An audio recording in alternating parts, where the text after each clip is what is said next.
is something very disturbing that you may or may not want to hear, but we're going to tell you anyway and in deep detail. We're going to tell you all about it. Yeah. Hi, Mom. Hi, Daff. How goes? It goes. You didn't address me correctly. Oh, Daphne's a master, so she wants to address us. She wants us to... No, not us. You all address me as your master because I have a degree. She's a master degreer. Yeah, I'm like, finish that thought, please. Yeah, I didn't go to college all the way through. You couldn't figure out what to say at the end of master. No. I got master of puppets pulling your string. That's what I said. I was like, that's going to be my new song. I was like, I'm the master of puppets. I'm pulling your strings. You might need to take that out because I don't have a good singing voice. I always leave all of your singing. Oh, maybe that's why our stats are starting to drop. That's great. Yay. Yeah, that's why we went from 600 listens a week to 6. Yep. That's me. Probably not. The disturbing singer. And the masked singer, the disturbing singer. Yeah. All right. So we're really proud of our little master graduate, our little MBA with an emphasis in sustainability. Yeah, that's me. Yep. So if you know anyone who's hiring, send them my way. Yeah. Send me that job app, please. Send it. Send it over. Okay, what's your disturbing fact? My disturbing fact is it's disturbing how fucking frequently you need to clear your throat, and you might want to get that looked at. I'll worry about that after I worry about the rest of the other things that need to be looked at. Let's talk about the brain first. I already did that. That was looked at. Okay. Any hoodles.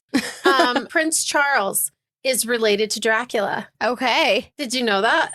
So that means the queen's related to Dracula. That does. Well, I guess maybe not necessarily because it could have been her husband. It is the queen, actually. It is also R.I.P. Dracula is a fictional... The best leader in the world. Dracula is also a fictional character, not a fictional, but a fictional character. But he's based on... The queen's not real. Sorry. I hate to break it to you. It's this alternate We universe actually thing. still live in a simulation, and she's still not real because she's related to Dracula. Yeah, the Count of Dracula. Yes. The Count of. Or Count Chocula. Mm. Okay. I always liked Boo Berries.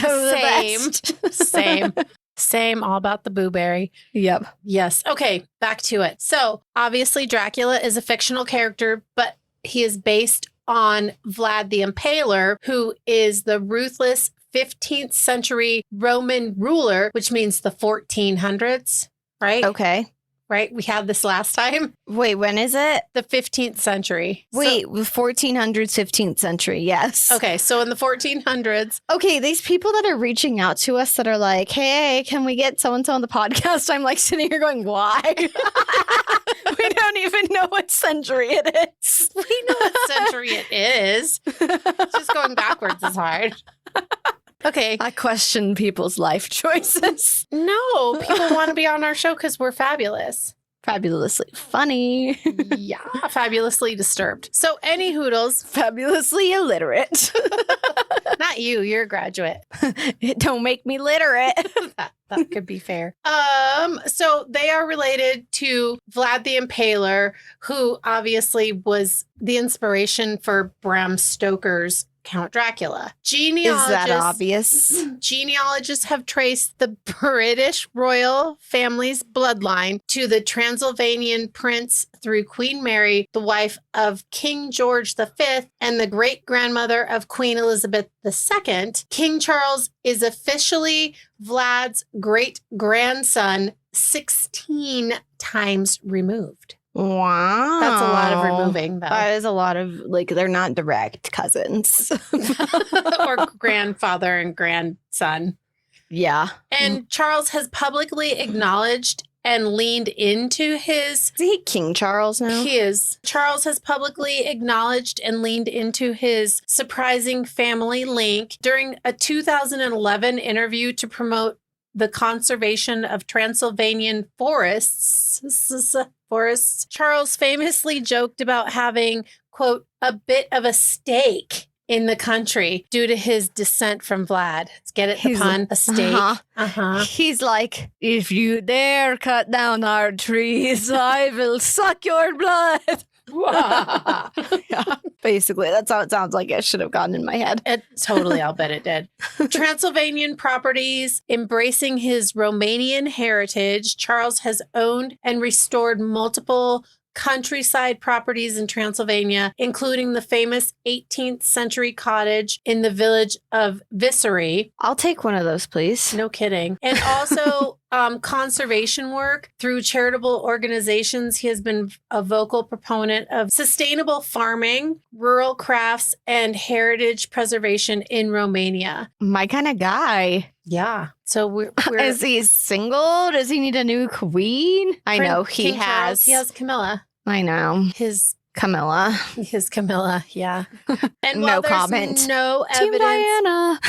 R.I.P. While there's no evidence that the real life Vlad actually drank blood, his brutal method of executing enemies by impaling them on wooden stakes earned him the terrifying historical reputation that ultimately birthed the legendary vampire. And that is the story of how King Charles is related to Vlad the Impaler, a.k.a. Dracula, in the fictional sense. Okay. Sorry. I don't know if that really worked, but I liked it. okay. We will suck your blood. Yes. But that's, I don't know, his I liked your reach. great grandson 16 times removed. Yeah. So he's his great grandpa.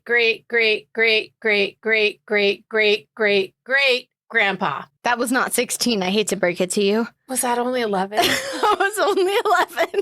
Shit. Still more great. 16. Yes. That was 17, but I'll accept. Fuck.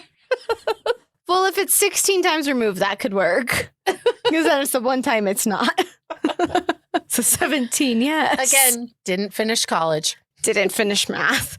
All right, Daph, what you got for us? Okay, so it came about my radar to start doing some Appalachian like creeps and some spooks from Appalachia, from the Appalachian mountain range. Mm-hmm. And So we have our Mountain Dew, is what you're saying? ready to go, baby. Baja Blast all the way. Okay. Why did I write our first summer is a creepypasta that Summer Willow sent us to look into. Our first story, Summer Willow, she sent us a DM and she was like, hey, you guys might want to look into this. So I did. I looked. It's a creepypasta. So there's no factual evidence to actually support this story. So don't ask me questions about it, Mom, because I don't have the answer if that's the case. I want some factual evidence. Although I don't care. I'll still Well, we're believe talking it. about Appalachian folklore. Right. So I'll believe everything you say. exactly. I hope like, it gives these me are terrifying stories. nightmares. Oh, it will. Okay, cool. This one specifically, yes. Maybe both of them. I have 2 stories for us in this episode. Yay. But we're going to start with Delilah McKenna. So the story begins, it's autumn of 1884. The first frost was happening in the Appalachias. I'm reading a story to you that I've taken notes on. So some of it's directly from the story. Some of it is Daphne notes sprinkled in. Gotcha. She just lost her husband. She looked like a sad woman. She has like 5 kids, 5 sons Oof. who are ages 8 to 17. The community was like so sad for her. They're like singing hymns. Like the commercial hymns for hair loss? Hymns. Oh, hems. Hems. I don't know. Never sang them. That apparently echoed off the mountains, like they're in the wilderness, right? And it's the 1880s. So kind of like Little Mermaid style, but not in the ocean, in the mountains. Yes, in rural Appalachia. Rural. Okay. Apparently, she was the embodiment of a Christian virtue. She was grieving, right? She was a devoted wife. And now she's faced with the monumental task of having to raise her boys in the harsh wilderness. Oh. Her 5 sons all by herself. I mean, she has a farm, but like, she has no husband. But some of He her dead. kids, she has 8 to 17-year-old boys. They should be able to Step up. do some stuff. Yeah. So, allegedly, church records that are preserved in the Millbrook Historical Society meticulously document the community's outpouring of support for the McKenna family after her husband died. Neighbors organized Do we know schedules. how he died? No. Okay. Neighbors organized schedules to help. You said don't ask me questions. Well, that's not going to happen. I'm going to ask questions. You may or may not be able to answer them, but I will ask. Neighbors are like trying to help with farm labor, trying to, go into town and buy their things, helping them extend their lines of credit, like doing XYZ to try to help the family, right? Like she's a single mom now working on a farm with a bunch of kids, a bunch of sons. Notably sons. Keep that in mind. They are all boys. Right. 5 boys. However, beneath the surface of this goodwill in the community, there was some bad shit getting ready to go down. Reverend Isaiah Thompson, who was a respected local clergyman, kept a private diary that was discovered decades later, allegedly, in the church during renovations that happened in 1943. His entries from the winter of 1884 were how they discovered these stories, allegedly. Stop saying allegedly. Well, it's all alleged. I want it to be real. And he literally describes like everything in here about her husband's burial, visiting the Reverend's study with like that she's visiting often, seeking what was biblical guidance that she said. So in other words, she's having an affair with the Reverend? No. She's trying to seek biblical guidance for helping her sons come up as Christian as possible. Oh, okay. Sorry. I don't know how I read into that. I don't know how you read into I'm like, see the study, his private study. Yeah, so I guess I did say it like that. You said it like that. So I'm picturing wine, candles, She had an intense fixation on the Old Testament and the passages regarding bloodlines and needing her sons to honor their mother above all other earthly concerns. Oh, God. I don't like where this is going. Yeah, me neither. I've read it, but I don't like where it's going either. So Delilah argued that the outside world was like bad. She's like... Ed Gein's mom much? Yes, exactly. I was going to say Bill's babysitter. I couldn't remember his name. Babysitter's mom. Yes. She's like, this world is contaminated with yucky shit. It's unchristian like. My boys are in imminent danger from all these threats of the demon when the devil walking on earth, like all this stuff, right? Mm-hmm. She's saying that she's experiencing vivid dreams of God who's directly commanding her to keep her sons pure from worldly corruption. She quoted scripture with feverish intensity that left the Reverend deeply unsettled when Reverend Thompson gently suggested that her interpretations of the Bible were wildly unconventional. That's coming from a reverend, mind you. Right. Her like, I think you're reading like way too fucking much into this. Right. Her eyes apparently shifted. Her eyes, he wrote, took a, quote, zealot's fire that chilled my very soul. It chills my very soul hearing you say those words. Yeah. So she's got some real shit going on upstairs that she might need to seek a real professional. Not that reverends are not real professionals, but she needs a different kind of help. Right? Psychiatric help. Uh-huh. Like some doctors. Delilah eventually told the Reverend that her earthly religious institutions were no longer necessary for her, that what he was offering was no longer necessary for her family's salvation. Right. She's like, okay, well, you don't agree with me. And so thanks for the chit chats, but I'm going to just keep doing this on my own. Exactly. She's like, you're not going to be seeking your counsel anymore. We don't need you. I won't be seeing you at mass. Right. Or wherever. I won't be seeing you at Sunday service. Right. I ain't singing the gospel with you no more. Time to move on. Because you're blasphemous as far as I'm concerned. Right. By the spring of 1885, neighbors were like, some weird shit's going on in the McKenna household. Sarah Whitmore, whose property bordered the McKenna property, wrote letters to her sister who they were detailing how the boys were like there and then not. Like they were going to church, they were going into town, whatever. And then all of a sudden one day, no one ever saw them again. Oh, shit. Were they sausage? The older sons, Thomas and Jacob, who had previously been like really great members of the community. They were like always going to like festivals and like harvests and all the things, right? Were like just very noticeably removed from society. So when questioned, she was like, God revealed the necessity of my sons and they need to be separate from society and your fucked up families. Okay. So you just have no idea where this is going. No, I don't. I mean, I thought I might for 1 minute, but that minute has passed. So the town's general store manager, Daniel Hayes, he was, taking ledger of what's going on because he's ordering things for her. Mm-hmm. And her purchasing habits went from, like tools, seeds, things families need on a farm to like rope, metal chains, padlocks. Oh my God. And she's like, oh, I need them for my cows and my horses. And then she's like, I need to make an order of laudanum. Who? Laudanum. A liquid opiate that she was insistent she needed to treat her son's ailments. Okay. And he's like, they seem perfectly healthy from what I can see of your sons and like what I used to see of them. And she's like, no, guy, we need it. Like, my kids are just fucked up. They need some opium. Yeah, exactly. She bought enough medical supplies to stock a small infirmary.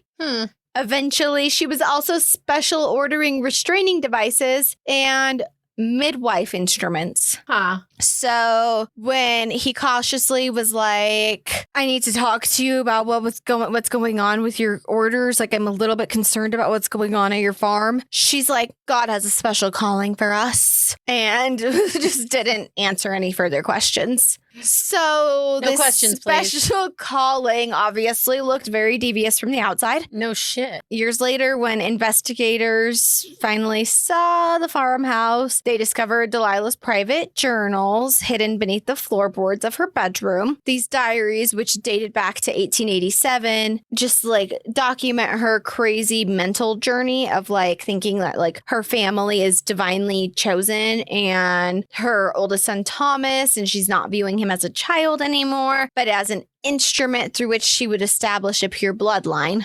Oh. So her handwriting detailed the systematic, chilling modifications that happened in the family barn. Modifications? Well, she said she was preparing for stalls, right? For like cattle and horses and such. Mm-hmm. Because that's what she needed all the ropes and padlocks for. Mm-hmm. And chains. No, she was creating a human breeding facility. Her notes contained meticulous diagrams for locking mechanisms, fertility cycle calculations, and chilling instructions on how to properly restrain unwilling participants. Sorry, I'm just staring at Daff. I have words that don't want to come out of my mouth. I'm just like, Yep, basically. So unwilling participants. the last time the community saw the boys was in the brutal blizzard in the winter of 1889. The Fletcher family, who were neighbors, were stranded in the snow. They were like seeking refuge. I don't know if they were out and about in the town, and they just like was the closest property that they could get to. Mm-hmm. They like knocked on the door. They hear sounds coming from the barn that are like unmistakably people in agony. Like, you can't mistake that sound of the heavy chains with crying. So before the family could investigate, Delilah was on the porch with a shotgun saying that her boys were suffering from a highly contagious fever and that they needed to get off the land. That wasn't very neighborly of her. No, for being someone who's so devoutly Christian, she's not very neighborly. No. Not very community oriented. No. It's not very Christian of her to show up with a shotgun and say, Outside "Get the of her fuck out door. of here." Yeah. My sons are sick. Do you want some of this? Right? That was the sound of me loading a gun. By 1890. For those of you that didn't witness the hand signal thing happening. Right. By 1890, the McKenna farm had morphed into a fortress, like that nobody was getting into. It took very obvious shape as like a place where outsiders were unwelcome. Personalized ledger later seized by authorities that was marked on September 15th of 1890, where it was like the official beginning of her reign of terror.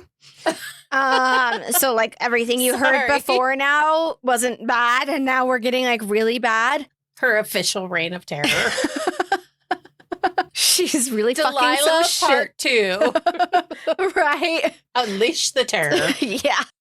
She went into clinical detail about the breeding of her first son and a young woman who she had lured onto the farm under false pretenses. Delilah deemed this as the blessing of God's pure lineage. So what followed was a decade of this.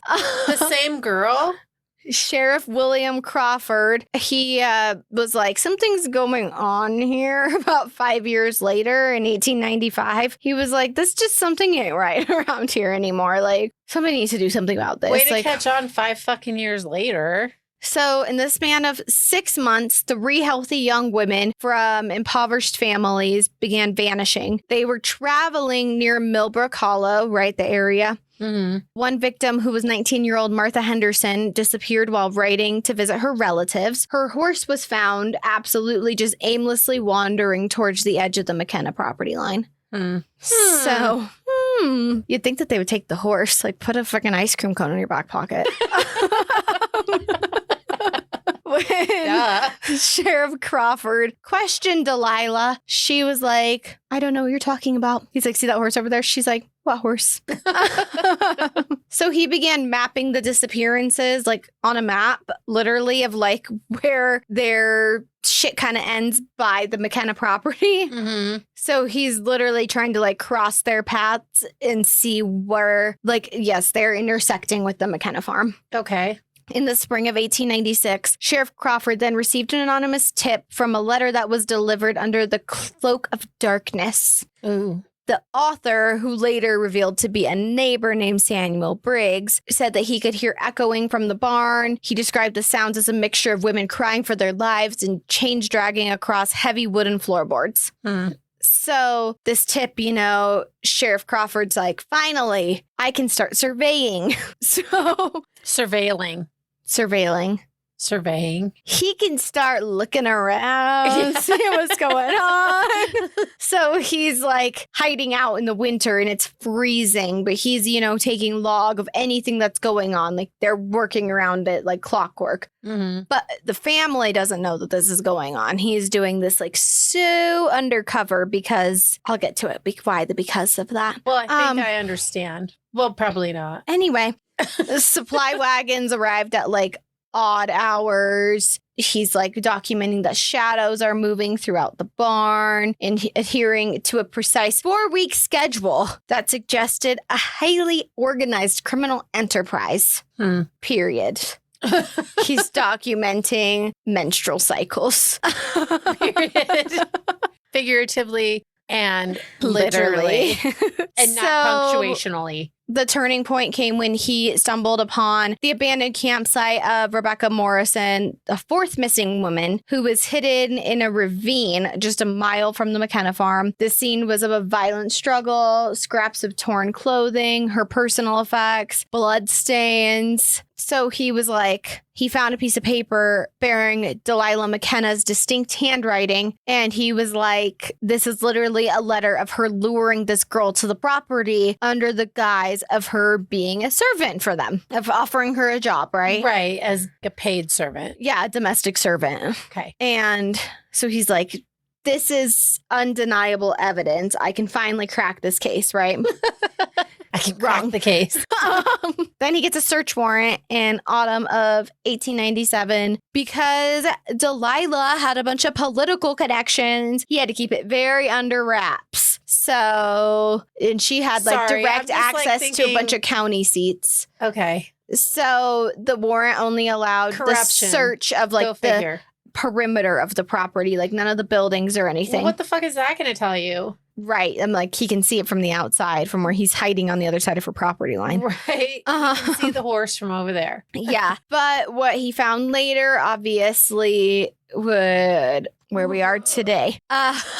So hidden beneath the bales of rotting hay were detailed clinical medical records that Delilah had been documenting of pregnancies, births, and what she termed her breeding outcomes for the women that she only documented by their initials. Okay, I have a question, which I know you don't have an answer to because it's not documented. But how many children are there by this point. So her notes included specialized dietary plans to ensure healthy pregnancies, forced fertility charts, and most horrifyingly, disposal methods for her failed experiments. Aww. So records confirmed that Delilah was forcing her captive sons to systematically rape and kidnap these women. Financial ledgers that were hidden nearby beneath like these floorboards, right? Mm-hmm. Revealed an underground market where she had sold and trafficked dozens of infants to childless couples throughout the region for substantial sums, treating human babies as a premium commercial product. Oh, so she's Georgia the original Tan. Georgia Tan. Yes. But okay, I thought it was for pure bloodlines for her own family. To keep like her own family pure and No, she's trying to populate the world with her pure bloodline. I'm getting that now. So if you would let me continue, then I can tell you. Well, we just heard that there were dozens of infants sold. Mm-hmm. So Sheriff Crawford's preliminary search also uncovered a collapsed escape tunnel that was beneath the barn floor. It was about 50 feet long. There were dirt walls that were covered in scratch marks and fragments of broken chain links. And these were obviously failed attempts for these mothers to free themselves, these victims, these kidnapped women who were, the mothers in this trafficking ring. Mm-hmm. And knowing that Delilah was accelerating her operations and becoming increasingly reckless, Sheriff Crawford then raced to get this to be an airtight case, right? Mm-hmm. So in December of 1898, he intercepted a delivery wagon that was bound for the farm, discovering 2 more young women who were bound, gagged, and heavily drugged in the cargo hold. The driver confessed to everything, exposing a regional network of accomplices who were helping Delilah kidnap these girls. Georgia Tan. Georgia Tan. That's why I was like, you don't know where this is going. You think she's fucking her kids. Nope, she ain't. She's forcing her kids to fuck all these women and make babies. Procreate. Yeah. Yeah, I totally thought that it was her. I thought she was So the grand breeding with raid her sons. took place on March 15th, 1899. So this is years after the sheriff is finally kind of going to close this case. Mm-hmm. He had 6 armed deputies surround the farm, and the official police report describes the barn interior as a scene of depravity that completely challenged the boundaries of human comprehension. Wow. The massive structure had been retrofitted into 8 separate holding compartments. Heavy iron shackles, still bearing tragic fragments of skin and hair, were bolted to the walls. Straw bedding was soaked in blood and human waste. Primitive surgical tools and massive syringes filled with potent sedatives were in stalls. In the center of the room sat an examination table fitted with worn leather restraints, surrounded by anatomical charts and clinical breeding schedules. Delilah's private locked office within the barn yielded the most damning proof of it all: filing cabinets with records of systematic sexual slavery. Her birthing logs recorded successful deliveries, stillborn tragedies, and maternal deaths with the icy emotional detachment of a cattle rancher. Wow. Yeah, that's a direct quote. Unsuccessful pregnancies were terminated without anesthesia. Ugh.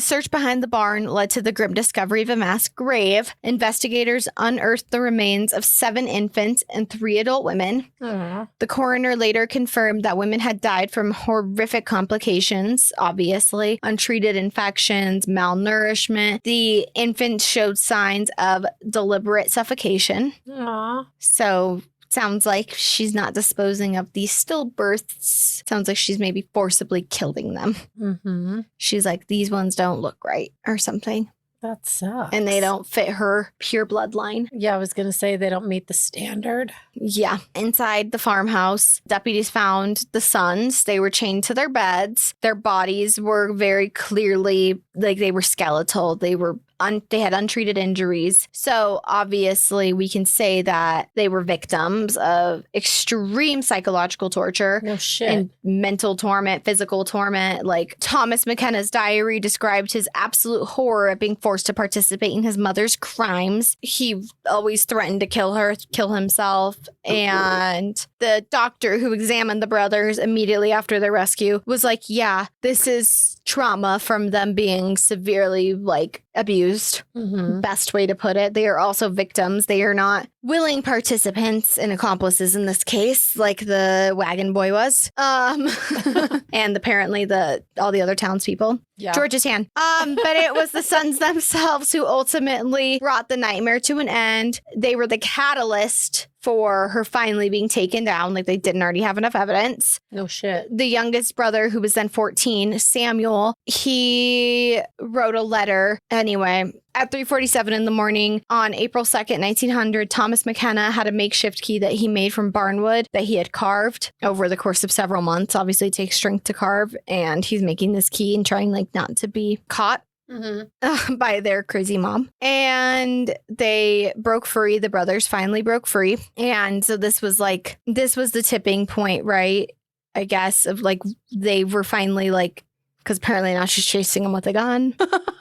Because they got away. Yeah, but they Like were they're also escaping. found by the police tied up, chained up. Huh. So Well, maybe some that's- of them got away. Maybe some of them were still chained up. Right. So I don't know. This is a creepypasta. Apparently, whoever wrote it didn't really think out the details very well. And Daphne transcribing the details didn't pay very much attention to all of the details about the being found. So one version of events, they ran away and they were being chased by a shotgun by their mom. The other version of events, they're found chained in their bed. Either way, smoking gun. The brothers didn't kill their mom like they promised to in these letters. Or hoped to, at least. Yeah, and apparently in this version of events also, they chained her in her own breeding barn and waited for Sheriff Crawford to come. The trial Let's of... hope that that's what happened. Yeah, I hope so for their sake. The trial of Delilah McKenna began on September 4th, 1901. Apparently it was a media sensation, allegedly. That can't be found anywhere. Prosecutor Daniel Whitman presented an overwhelming mountain of evidence. When Delilah herself took the stand, everyone was like, what the fuck? This woman has mad confidence. She really is a part of God's plan to go to hell.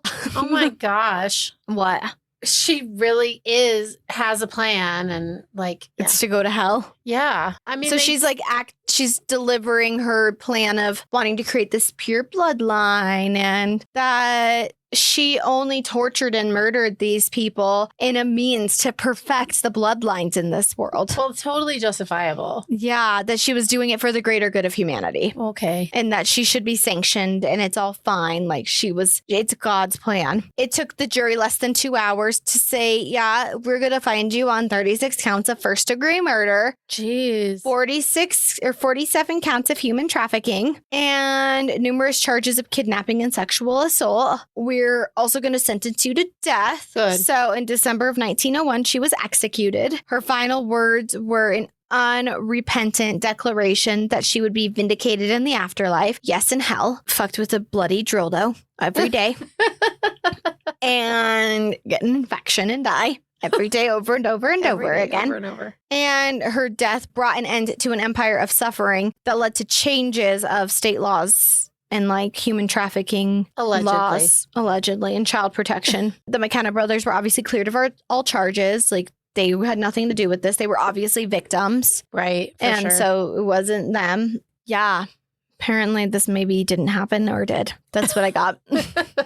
That's that story. I'm like, oh, I want it to be true. And then now I'm like, well, maybe not. I don't know. Apparently you can still hear the cries and screams coming from the barn. I'll bet. I don't think the barn exists. Ever? I don't know. I just anymore. made that up. I didn't read that anywhere that it's haunted. That's I just Daphne. made that up. I like it. That's a Daphne note. Yeah, I think that is a legitimate presumption, though. That is a leap that could definitely be made. Yeah, that it's haunted as fuck if this place exists. Yeah. 37 counts of murder. Yeah. Yeah. 36 counts. 36, 37, give or take. 36. 36. 36 counts of first degree murder, 47 counts of human trafficking. It's a fucking lot. Yeah. That's serial killer. Serial killer vibes. Yeah. Not in the cute, oopsie, I accidentally killed the baby. Where like Georgia Oh. Tan tried to. Yeah, that wasn't an accident either, but Yeah, well, she tried it. wow. I have. Georgia's hand tried it to be oopsie cutesy. Oh no, the baby died. Yeah. Ew, piece of shit. This lady also, ew, piece of shit. Yeah. Okay, let's move on. Unless you have any other comments about it. Well, no. No. Good. No, it's just all fucked up. Yeah, I hope it's really not true. I know. I hope it's not too. And I feel really bad for the sons if it is true. And the girls. Well, yeah. The girls. And the townspeople that are like watching the madness go down but can't do anything about it. Yeah. Everyone involved. Yeah. And the babies. But it just sucks that there was like a normal family and the sons were like going to the carnival and having all of the funness of life. And then next thing you know, they're just stud horses chained to walls. Yeah. Yeah. Fucked up. It's super fucked up. Yeah. Like, we're not livestock. Thank you. No. Okay. Do you want to guess our next thing we're going to talk about? I'm not going to guess because you already told me. Do you even remember? It was the Mothman. Yeah, you do remember. She thinks I don't listen to her, but She I doesn't do. listen. Sometimes I don't, but most of the time she doesn't. Most of the time I don't. Yeah, there you go. We have to have this conversation often. It was actually hilarious the other day at my graduation commencement. I think he's one of the presidents of the school or something. He gave a whole speech about listening versus hearing. And I thought, I hope my mom is listening to this and taking notes about how you listen and how listening is much different than hearing and how if you listen, things can go so much better in your life. Right, Linda? Yes, correct. Although I like how you're like, it was some guy, the president or something. Well, I know his name is Todd Salomon. I just don't know his official title. As a lynx. Okay. So this legend takes us to the heart of Appalachia. I'm from Colorado. I say Appalachia. Apparently people say Appalachia. I just don't know. It depends on where you are. It's regional dialect. Yeah. Yeah. In Point Pleasant, West Virginia, a town in the eastern part of the state along the Ohio River, on November 12th, 1966, a group of grave diggers were working. Yeah, grave digging. Hopped up on Mountain Dew. Yep. They glanced up from their ditches to see a massive thing soaring overhead. It was darting from tree to tree. They were like, whoa, why does that dude have wings? He's a base jumper. Yeah. They're like, what's wrong with that guy? They were scared, which is very telling because they're grave diggers. They work in cemeteries. So this is people like dig graves for a fucking living and they're scared of a flying guy. That is real fear. Yeah, that is reason to be afraid. They were like, what is this thing? So this is the first report of the Mothman. And then another report came in on November 15th of 1966. So this is 3 days later. Mm-hmm. Two young couples told the police that they saw a strange humanoid creature with red glowing eyes standing on the side of a roadside in the TNT area, which was a former site of World War II mutations plant. So, they're like, oh God, did this fucking 7-foot tall, slender man with massive white wings, is he a fucking Area 51? What the fuck? Right. Is he a mutated experiment? Yeah, so they're concerned. So obviously this freaks them out. Yeah. Yeah. Weird. Like any sane person would do, they drove away. But like any sane creature would do, it chased them down. Well, yeah. Duh. Like any sane creature. Yes. I'm like, that's your job. Yeah, right. To scare the shit out of... It's a cryptid, right? That's what they call them, cryptids? A humanoid. Well, yeah, but never mind. I don't know. He's a thing. Yeah. Anyway, so... I was gonna say, that's your job. This thing chased their car all the way to the city limits of Pleasant Point, all while making horrible screeching sounds. I don't know if it was flying or on foot, but apparently it was going up to 100 miles per hour. Oh, shit. So these people were speeding, and he was speeding. Traffic ticket. The next day, the couples returned to the TNT area during the daylight and found... it was dynamite. TNT. Mothman. TNT.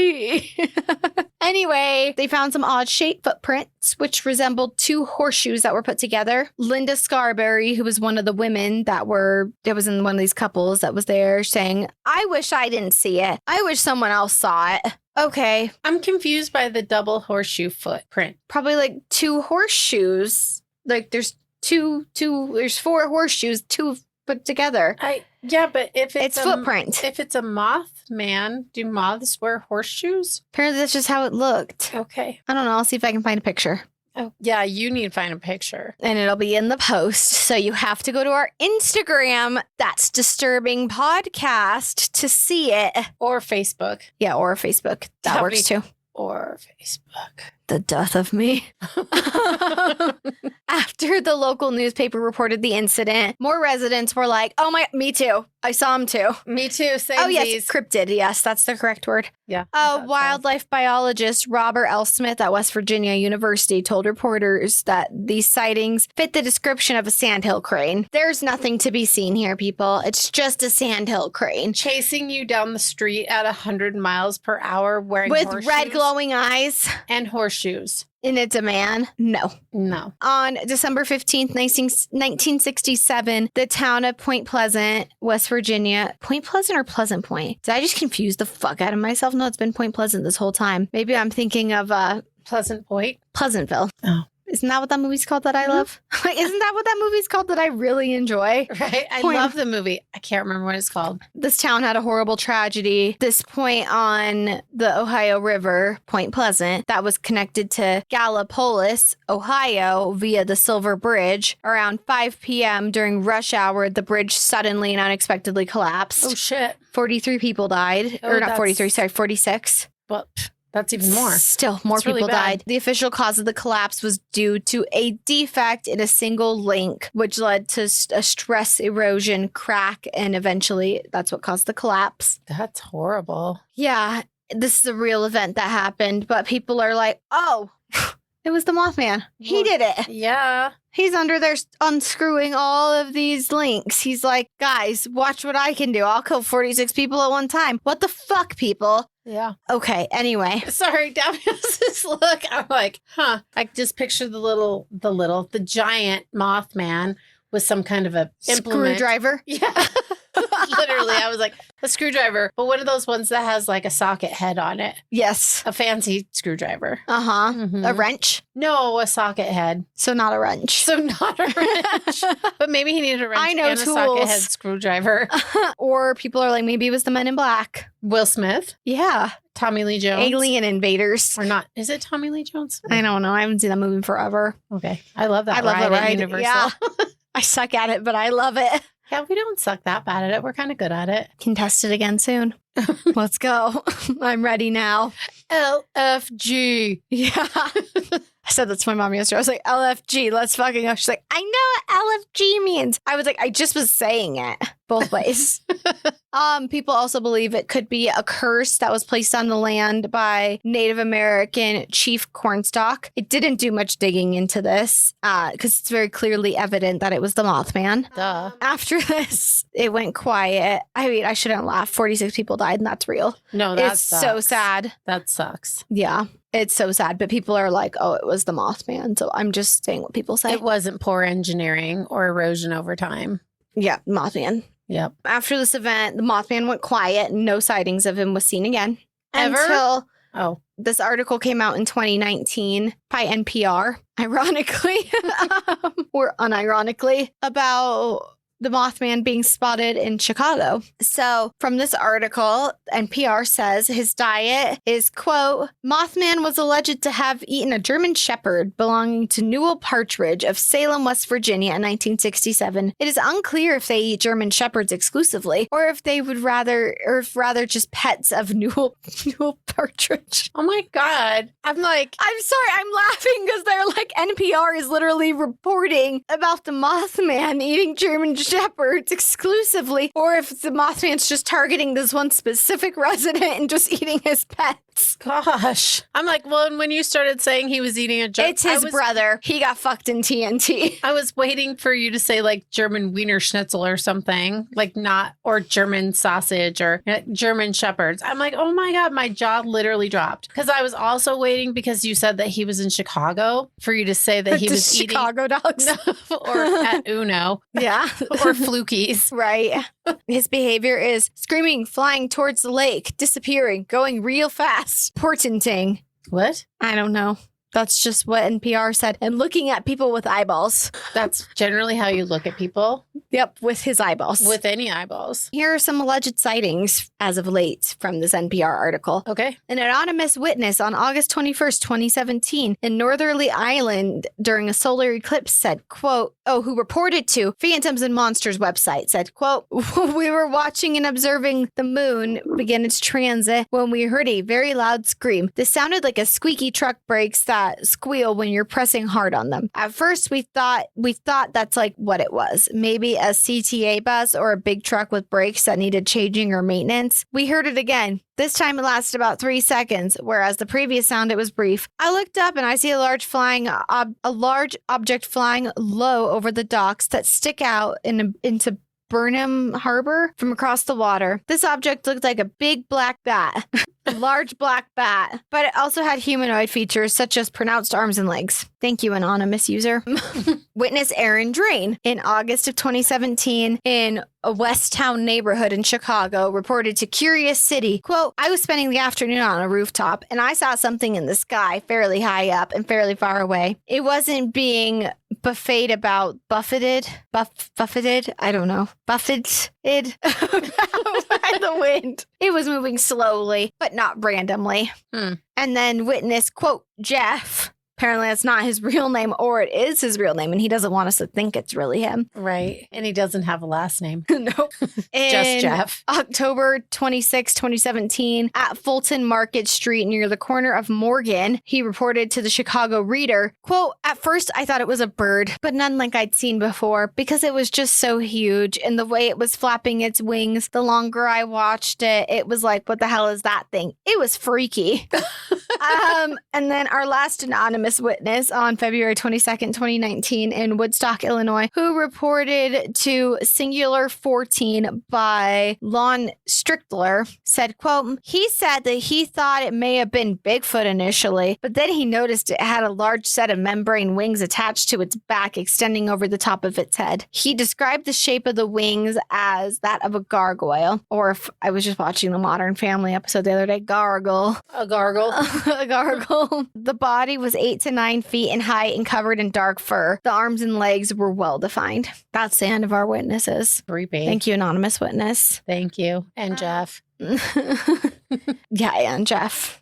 All of our anonymous witnesses, and the one person who wasn't anonymous, Aaron Drain. Aaron Drain and Jeff. Yes.